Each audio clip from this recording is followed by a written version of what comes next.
4 సంవత్సరాల 11 నెలలు జనాల్లోకి రావాలంటే పరదాలు కట్టుకొని వచ్చిన జగన్మోహన్ రెడ్డి అకస్మాత్తుగా బస్సు యాత్ర అంటూ 20 రోజుల యాత్ర మొదలుపెట్టారు.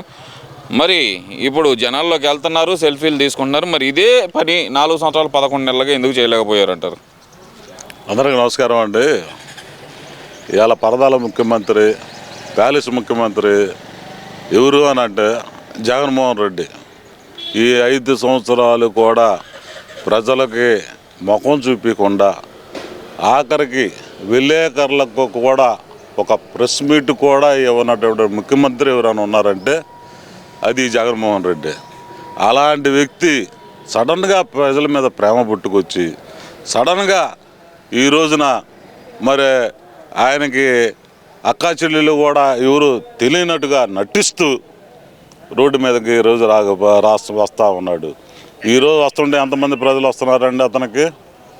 నిన్నటి దాకా రోడ్డు మీద భారీ గేట్లు కట్టి డ్వాక్రా మహిళలను తీసుకొచ్చి రోడ్డు మీద నుంచోబెడితే ఆ అంగు ఆర్భాటం చూసి ఆహా ఊహో అని సంకలు గుద్దుకున్నటువంటి జగన్మోహన్ రెడ్డి ఇవాళ నిన్న కడప ప్రోగ్రాంలో నీ దగ్గర ఎంతమంది మీ కార్యకర్తలు ఉన్నారని ఈరోజు మేము ప్రశ్నిస్తూ ఉన్నాము.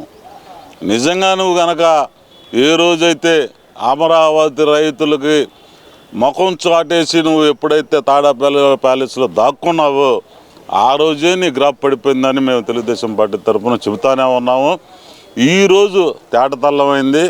నువ్వు చేసినటువంటి వాగ్దానాలు ఏవైతే ఉన్నాయో అవన్నీ మోసపూరితమైనటువంటివి అని ఈరోజు ప్రజలు గ్రహించి ఈరోజు నువ్వు వచ్చినా కానీ సెల్ఫీలు దిగుతాను కానీ నీ కాన్వాయ్ దగ్గరే జనాలు లేనటువంటి దుస్థితి ఏర్పడిందని మేము ఈ సందర్భంగా తెలియజేస్తాం. నిన్న ఏదైతే జరిగిందో సభకి భారీ ఎత్తున మరి జనం వచ్చినట్టు చూపించారు కదా, ఉన్నారు కదా.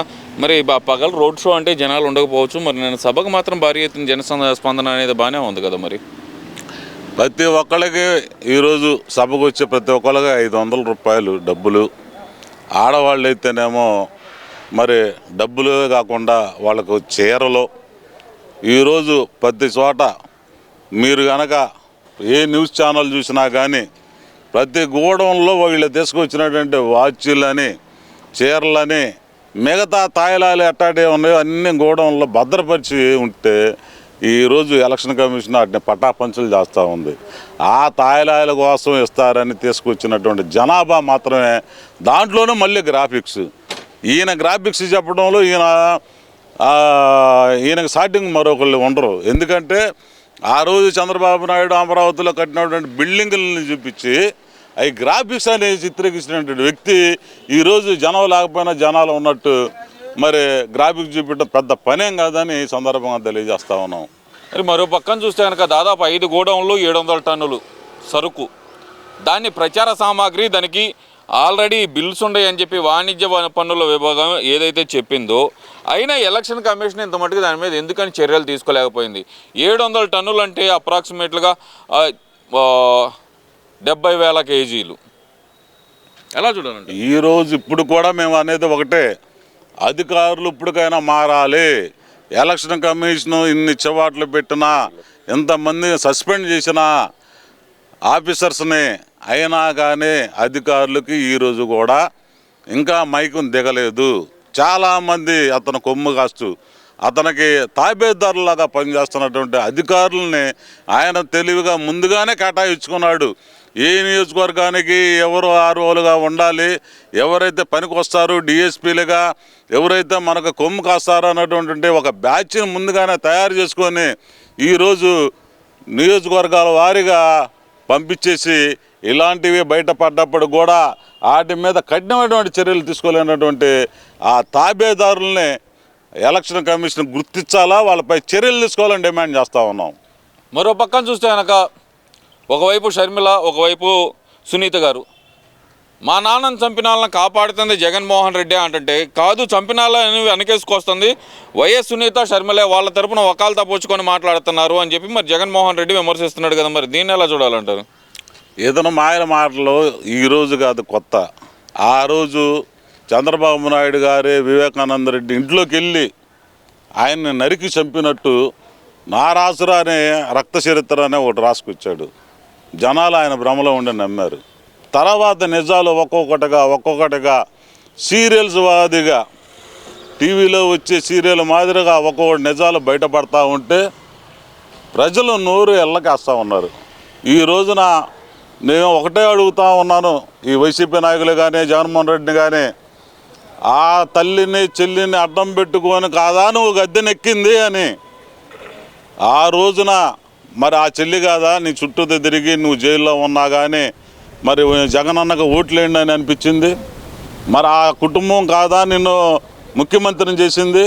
మరి ఈ రోజున వారు నువ్వు చేసినటువంటి తప్పిదాలు లేకపోతే నువ్వు చేసినటువంటి హత్యలు ఏవైతే ఉన్నాయో వాటిని చూసి భరాయించలేక చెబుతూ ఉంటే నారా చంద్రబాబు నాయుడు మీద మళ్ళీ ఇంకో నిందేస్తా నువ్వు వాళ్ళ అక్కా చెల్లెళ్ళు కూడా వెనకేసుకొస్తున్నాడు అని మాట మాట్లాడుతూ ఉన్నావు. ఇది సిగ్గుందా నీకు అని అడుగుతూ ఉన్నాం మేము. నీ చెల్లి నీ కుటుంబ వ్యవహారం మాకు అవసరమా, మా పార్టీకి అవసరమా? కానీ నువ్వు మా పార్టీకి మళ్ళీ ఇప్పుడు ఈ రోజున అంటే 5.5 సంవత్సరాల్లో ప్రజలు కూడా గమనించాలా. ఆ రోజు 5 సంవత్సరాల క్రితం ఇదే ఎలక్షన్ మూమెంట్లో షర్మిల ఎట్లా తిరిగింది, ఎంత మేలు చేసింది జగన్మోహన్ రెడ్డికి. అదే షర్మిలని అదే సునీతమ్మని ఈ రోజున వాళ్ళకి శత్రువులుగా జగన్మోహన్ రెడ్డి యొక్క నిజాలు తెలుసుకొని ఎప్పుడైతే బహిర్గతం చేస్తూ ఉన్నారో వాటికి విరుద్ధంగా ఈరోజు వాళ్ళనే శత్రువులుగా చిత్రీకరిస్తున్నటువంటి పరిస్థితి అని ఈ సందర్భంగా తెలియజేస్తూ ఉన్నాం. అనిల్ కుమార్ యాదవ్ అంటే రాజకీయాల్లో పరిచయం అక్కర్లేని పేరు. ఒకప్పుడు మాజీ భారీ నీటిపారుదల శాఖ మంత్రి. పల్నాడులో ఆయనకి నర్సరావుపేట ఎంపీ టికెట్గా ఇచ్చారు.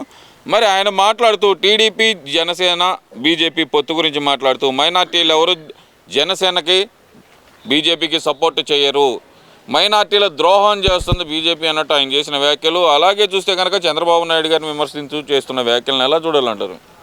ఈరోజు అనిల్ కుమార్ మాటలకి ప్రజలందరూ ఒకటి గుర్తుపెట్టుకోవాలా.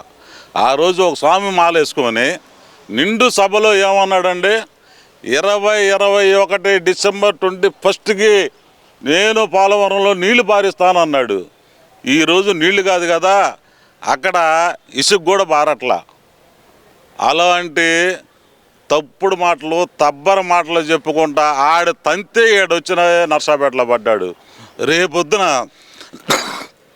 నర్సాపేటలో తంతే ఎక్కడ పడతాడో కూడా తెలియదని ఈ సందర్భం తెలుస్తుంది. గెలుస్తానంటున్నాడుగా, పక్కాగా గెలిపిస్తామమ్మా అని చెప్పి మరి అంబటి రాంబాబు హామీ ఇస్తున్నాడు. అక్కడ చుట్టుపక్కల ఉన్న ఎమ్మెల్యే అభ్యర్థులు హామీ ఇస్తున్నారు కదా, భారీ మెజార్టీతో గెలిపిస్తాం, శ్రీకృష్ణ దేవరాయలకి డిపాజిట్ రానియం అంటున్నారు కదా. ముందు అంబటి రాంబాబుని సుకన్య వాళ్ళకి ఏంది సుసన్నాలలో వాళ్ళని చూసుకోమను. ఆడ అంబటి రాంబాబుని సత్తనపల్లిలో గెలిచే దమ్ము ధైర్యం ఉంటే అప్పుడు అనిల్ కుమార్ యాదవ్ గురించి మాట్లాడాలా. నీకే ఆడ డిపాజిట్లు రావు, నువ్వు ఒక ఎంపీ అభ్యర్థిని గెలిపించే స్థాయా నీది అంబటి రాంబాబు అని అడుగుతా ఉన్నాము. అలాగే ఇవాళ ఉమ్మడి కూటమిలో ఉన్నటువంటి ప్రతి ఒక్క అభ్యర్థి కూడా ఎంతో మీకులాగా నేరస్తులు, కిరాయి హంతకులు, డ్రగ్స్కి మాఫియాకు సంబంధించినటువంటి వ్యక్తులు ఎవరు కూడా ఇక్కడ పోటీ చేయట్లా.